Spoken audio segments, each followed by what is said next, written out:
This program contains subject matter and language that may be disturbing to some viewers. Viewer discretion is advised. My name is Cheyenne. I'm from Helena, Montana, and I'm 22 years old. Here, I'll be in the fort. Come on. Cheyenne is a very energetic, humorous, loving individual. Cheyenne's good at everything. She can draw, she can play the piano. She used to be my daughter's role model. These are my bikini competition suits. I was a bodybuilder. My passions were doing bikini competitions and working out. Anything that had to do with a fit lifestyle, I wanted to be with. Shiann could have did anything she wanted to with the drive that she had. These suits mean a lot to me. Now she's lost the life that she should have. I inject methamphetamines. She's stolen money from me. She's stolen money from her family. I've heard around town that she's selling herself. I gotta go treasure hunting in the shed. She's at least lost 40 to 50 pounds. Her face is sinking in, her eyes are getting dark. It's a horrible transformation. My body's starting to shut down. I already have liver failure. I'm pretty much killing myself. I am the baby of the family, and family to me is my entire world. Her father did not make any effort to be in her life. My dad broke my heart before any boy ever could. But my mom was always there to be my mom and dad. When Cheyenne was 7, 8 years old, she was in a dance company. She was one of the younger ones, but yet she was one of the leaders of the group. Most of my childhood memories have to do with my sister, Shandy. We were two peas in a pod. We are two of the same person. Her sister was shot and killed by a person that was actually high on meth. We stayed for 3 days in the hospital with her and had her on life support, so Cheyenne had to witness all that. We were told she'd never wake up. Our family decided to take her off life support because that's no life to live. Everybody was around the bed when Shandy took her last breath. When they tried to take her body, I took off towards the ambulance screaming that I wanted my sister back.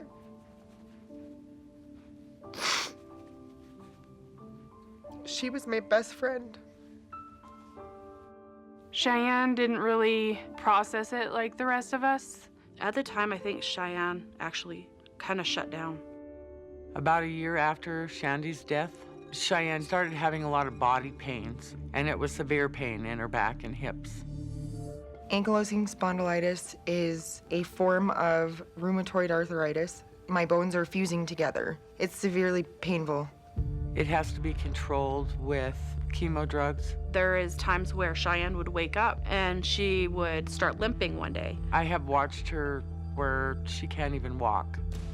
I will end up in a wheelchair, not be able to walk one day. It was a death sentence to her. I'm scared of the entire disease, of the medicine, of everything. She was very depressed about it, and Cheyenne started getting into a lot of trouble. I was your typical hellion. Cheyenne was in fights constantly in middle school. I would have the police at my house all the time. She would be in court. She was on probation. I thought it was a typical teenager thing, when all along it was the death of her sister that was finally starting to come out, and her disease. She just kind of did a downward spiral for a little while, and then she met Heath. I met Heath when I was 13 years old through some mutual friends, and I fell head over heels for him. Heath was doing bodybuilding for a while, and Cheyenne really liked the fact that it was a healthy thing for her to do. That's when her life turned around with the bodybuilding.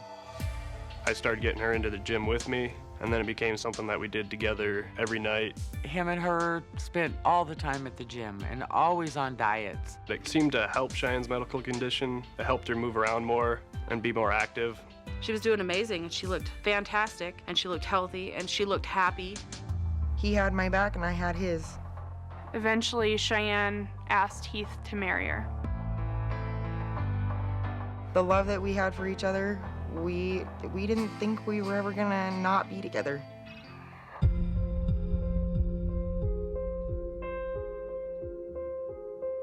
When we moved to Washington, that's when most of the problems we had started happening. I worked so much and we stopped being able to work out together, spend time together. Heath would accuse Cheyenne of cheating on him, and Cheyenne would ask me for advice, and I would tell her there's a good chance that he's trying to push the blame onto you. I had came home to visit my family, and 2 days before I was supposed to go home, my husband asked me for a divorce in a text message. Did you have an affair? I never cheated on my wife, but I did move on pretty fast afterwards. I wish I wouldn't have broken up with her like that. I wish we would have talked about it first, more in person. Heath wanting a divorce and the way it happened, she felt abandoned, unwanted. I didn't feel like I was worthy of love anymore, or really anything for that matter. So I gave up.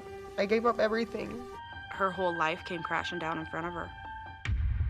I hung out with some kids that I went to school with because I was trying to put myself back out there, and it just so happens that those kids were into meth. I think Cheyenne has lost every friend she ever had. This town is horrible with meth right now. Everybody she hangs with is into this drug. I'm not out there doing crazy stuff or not taking care of myself, because I do. Sticking a needle in your own arm, that's not crazy? I spent the last year alone. You haven't been alone. Yeah, I have. You know, the thing I think that pisses me off the worst is that you play the victim in I this. don't play the victim. You're I've playing the victim. made my choices. I don't blame them on anybody else. You know what? You say you don't blame them on anybody else, but you do blame them on everybody else, Cheyenne. It is harder watching Cheyenne die this slow death than it was to lose my other daughter, because hers was fast. I wasn't there to help. But with Cheyenne, I see it every day. I see her die. We have to make a door for our blanket fort. Wouldn't call it a fort. This is our home. Right now, I am having Cheyenne stay with me just because this has gotten so severe, and I cannot stand to see my kids cold or hungry. Journey is Cheyenne's boyfriend. She's been with him for a few months now. They just do drugs together constantly. Mom, can you bring me down the road? Something happened. Journey took off walking. Apparently something's wrong with Journey. And now his phone's off. Something is wrong with Journey, which means he either did a lot of drugs in a very short amount of time, or he's drunk. It's right there. Journey, come here. Get in. Journey. He reeks of alcohol, but... Someone give me a pill. Can you check on him? Yeah. Journey. You don't die on me. Don't die on me now. I know Journey is on the verge of death too. And so I think if anything happened to Journey, Cheyenne would never make it. Last night I almost killed myself, mixing too many things. The codependency that they have on each other is not friendship, is not love. It's who stole the dope, who got the dope, who got higher. Yeah. That's the only thing they have in common. You're outside right now.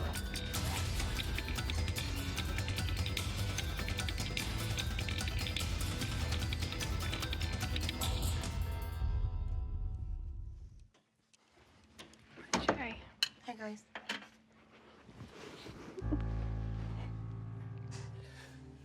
Hi. Sorry. Are you okay? No. I love you. Just sitting back and watching you kill yourself, knowing I can't protect you anymore, hurts me every day and leaves me blaming myself for what your life has become. You know, to me, you'll always be my princess, but I can only be in your life if you're willing to take part in this recovery process. You're my baby girl, and I am terrified to lose you.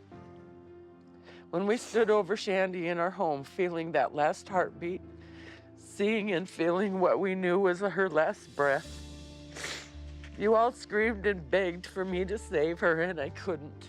I realize now I cannot save you, Cheyenne, but I can only support your life if you are willing to help yourself today with your addiction.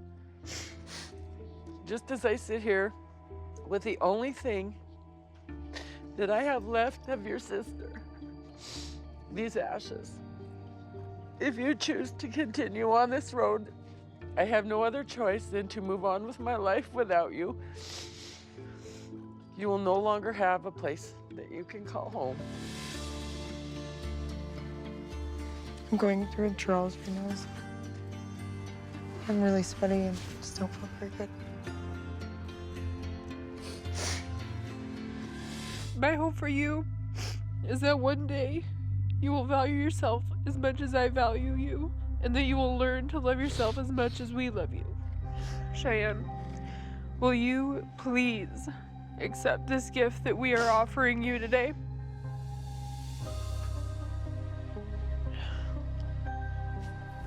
I don't want to be this person.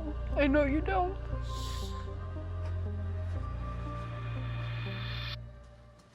Yeah, I'll go. I